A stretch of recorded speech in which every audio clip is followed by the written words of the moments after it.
अस्सलाम वालेकुम नाज़रीन, आज मैं आपको बताऊंगा कि हम अपने एंड्रॉयड फ़ोन के डेवलपर ऑप्शंस कैसे अनलॉक कर सकते हैं और उसके बाद हम यूएसबी डिबगिंग मोड भी इनेबल करेंगे। तो डेवलपर ऑप्शंस अनलॉक करने के लिए सेटिंग ओपन कर लें, स्क्रॉल डाउन करें और अबाउट फ़ोन पर क्लिक करें। इसके बाद सॉफ्टवेयर इन्फॉर्मेशन पर क्लिक करें। अब हमने क्या करना है कि बिल्ड नंबर पर 7 बार टैप करना है। जैसे कि आप देख सकते हैं कि अब डेवलपर ऑप्शंस अनलॉक हो चुके हैं।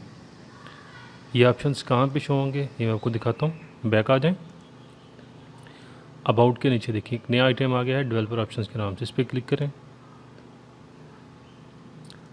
डिबगिंग मोड इनेबल करने के लिए स्क्रॉल डाउन करें और यूएसबी डिबगिंग पे जाकर इसको इनेबल कर दें और फिर ओके पे क्लिक करें।